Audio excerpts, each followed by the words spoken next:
Welcome to my MSc Computing Viva presentation for using Amazon's Echo to control fidgets through Node-RED. My name is Jack Stevens. The following are my Viva questions. 1. What was the most helpful thing in the project workshops that helped you prepare for the project? Well, I found the citation workshops to be the most useful to ensure my project was correctly referenced. I proactively approached this throughout the project so as not to waste time searching at the end.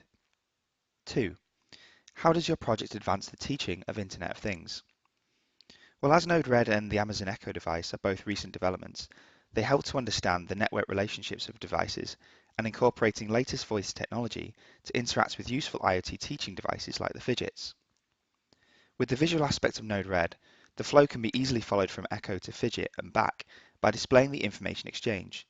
These highly interactive visual and auditory components help in teaching IoT.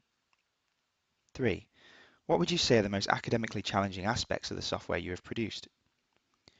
Well, due to the project being centered around recent technologies, documentation and relatable examples were lacking for both Node-RED development and Alexa skills.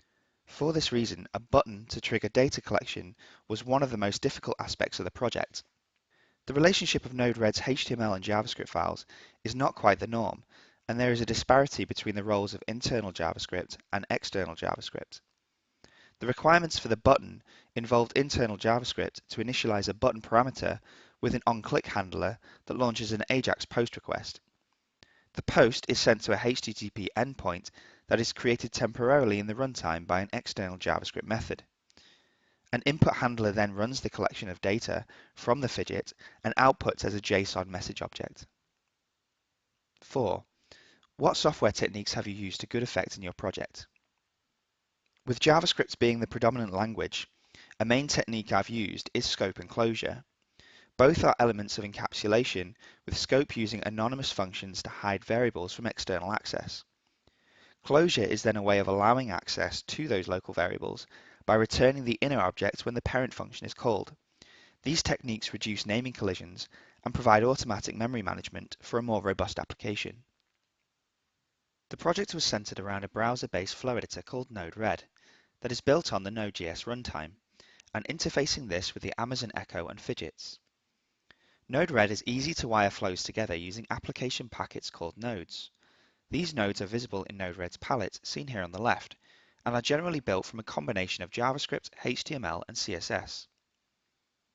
The HTML files are built from a combination of internal JavaScript that defines key details about the node object, like what configurable fields it has, how many inputs and outputs it has for receiving and sending messages, what rules does it deploy for user interaction, and does it have any distinguishing features and capabilities like buttons. The HTML elements are then applied with unique script type fields called text_xred. The parameter used identifies where the HTML will be applied, whether that is the configuration pane or the information tab. The corresponding JavaScript file defines the receiving, sending, and formatting of data. A function for the node is defined that enables the creation of the object, and the configuration details from the HTML are sent through as an object parameter. Any reliance on other node modules are defined, and then various event handlers are built to trigger on connection to a Phidget or data received from a Phidget. These events then format the information to send as a JSON packet.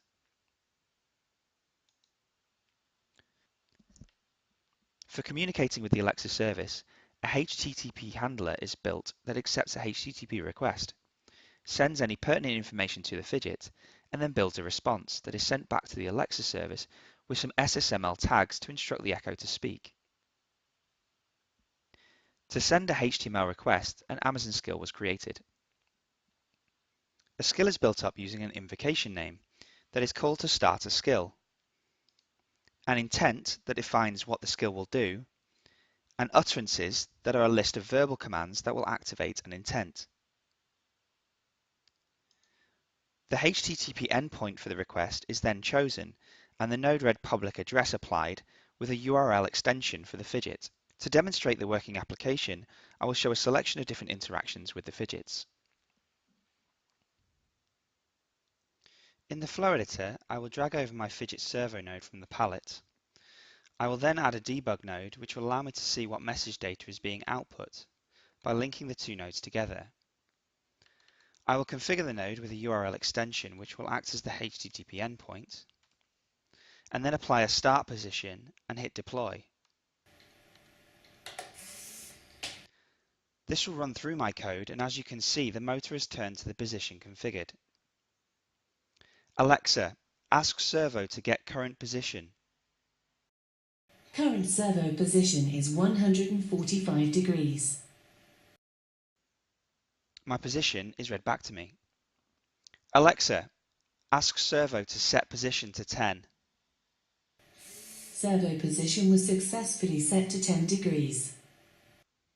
Unique options are available for all Phidgets.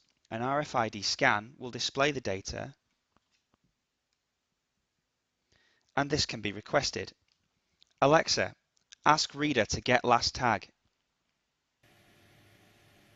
The last detected tag was testcard 1. This was detected at Saturday, October 7th, 2017, 15:27 and 2 seconds GMT +1, GMT daylight time. Alexa, ask reader to set light 1 to on. The LED at position 1 was successfully turned on. The Phidget interface kit allows inputs from sensor devices, like so.